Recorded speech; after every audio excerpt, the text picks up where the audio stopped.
Welcome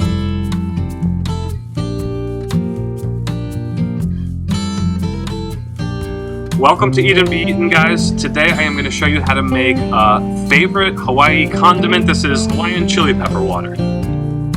Chili pepper water is great for dabbing on food like a plate lunch. If you just want to add the spice and flavor of the chilies without any added texture or fat, like you get with a traditional hot sauce or a spicy aioli type of thing.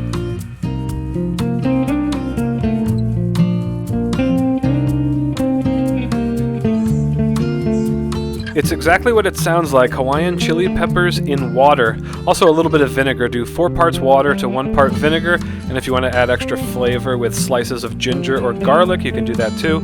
Also, of course, remember to add sea salt.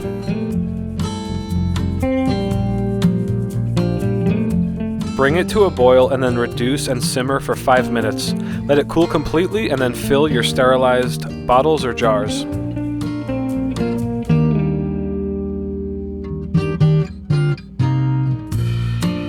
If you add 1 chili to a dish, it'll give just a little background heat. 2 chilies is slightly spicy, and 3 to 4 chilies is what most people would consider spicy. If you eat tons of them, like I do every day, I'll put as many as 6 or 7 in a dish to make it really hot, so it does depend on your tolerance.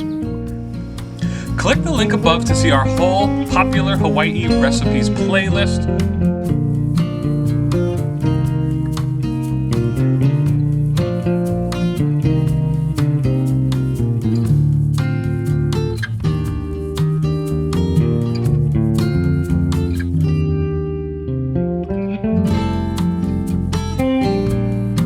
By the way, you'll notice these chili peppers are just sprouting along the edge here. If you click the link in the upper corner, it'll take you to a video where I explain the permaculture principle of the edge effect.